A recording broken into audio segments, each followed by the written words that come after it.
दोस्तों ये इंजेक्शन आप लोगों ने काफ़ी यूज किया होगा, इसके बारे में आपको शायद कुछ चीज़ें नहीं पता होगी, तो आइए जानते हैं इसके यूजेज, इसके साइड इफेक्ट्स और इसके रूट्स इसके हैं और क्या इसके प्राइस होता है। तो चलिए शुरू करते हैं। दोस्तों सिफ्ट्रक्सन एंड सल्बेक्टम 4 इंजेक्शन मोनोसिफ एसपी 1 ग्राम का है। दोस्तों ये इंजेक्शन सिर्फ इंट्रावीनस इंट्रामस्कुलर यूज ओनली, ज़्यादातर मोस्टली 99% आईवी ही यूज होता है, इंट्रावीनस आईएम नहीं देते, क्योंकि अगर 5 ml 10 ml अगर आप देंगे इंजेक्शन 10 ml इंट्रामस्कुलर देंगे तो पेशेंट के सॉइलिंग से मतलब गांठ सी बन सकती है, जिसकी वजह से पेशेंट को बहुत ज़्यादा पेन होगा। तो सिर्फ ये 2 रूट्स हैं। देखो ये इस पे एमआरपी लिखा हुआ है 227 रुपये 50 पैसे का ये इंजेक्शन आता है। दोस्तों अब इसके बात करते हैं यूज, मतलब इस्तेमाल कहाँ होता है। ये injection first respiratory infection, pneumonia और ब्रोंकाइटिस जैसे रेस्पायरेटरी इन्फेक्शन का इलाज।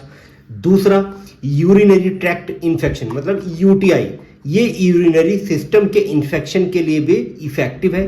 तीसरा skin and soft tissue infection, इसके नीचे की टिश्यूज के इन्फेक्शन का ट्रीटमेंट भी करता है। नंबर 4 है bone and joints infection, osteomyelitis और सेप्टिक अर्थराइटिस जैसे इन्फेक्शन का इलाज।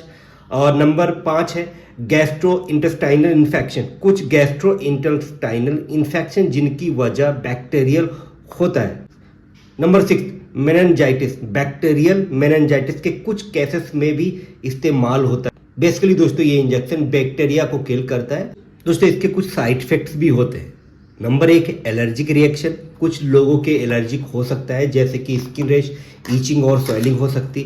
Number 2 gastro intestinal tissues, nausea, vomiting, diarrhoea या एब्डोमिनल पेन हो सकता है। और तीसरा जो है pen eight injection site, injection लगाने पर पेन या स्वेलिंग हो सकती है। मैंने बताया कि अगर आप इंट्रामस्कुलर इंजेक्शन 5 ml 10 ml दे सकते हैं तो इंजेक्शन साइट स्वेलिंग से हो सकती है और जिससे पेशेंट के पेन हो सकता है। नंबर 4 क्या है changes in blood cells, blood cells की गिनती में चेंजेस जिससे एनीमिया या इन्फेक्शन हो सकता है। और नंबर 5 दोस्तों liver function changes, liver enzymes के लेवल्स बढ़ सकते हैं। नंबर 6 फंगल इन्फेक्शन, एंटीबायोटिक्स के इस्तेमाल से कभी कभी फंगल इन्फेक्शन हो सकता है। तो दोस्तों ये हमेशा ध्यान रखना है कि जब भी ये इंजेक्शन दे। साइड इफेक्ट देखो ये दोस्तों इसके अंदर पाउडर है, इसके अंदर ये देखो पाउडर आता है, ये देखो साथ में एक पाउडर ये देखा रहे कि पाउडर है, साथ में एक देते हैं नॉर्मल सलाइन वाटर होता है, डिस्टिल वाटर होता है, ये होता है 10 ml, ये 10 ml को होता है।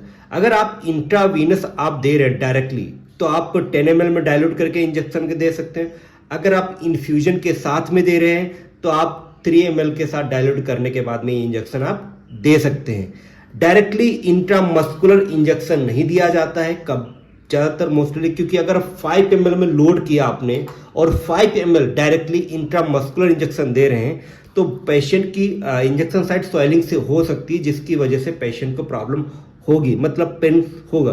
तो ये ध्यान रहे दोस्तों। एक्सपायरी डेट जून में इंजेक्शन, बना मैन्युफैक्चर, प्राइस इतना है दोस्तों। उम्मीद करता हूं आप लोगों को ये वीडियो जरूर अच्छी लगी होगी। अगर आप वीडियो अच्छी लगी है इसको शेयर, लाइक, सब्सक्राइब करें।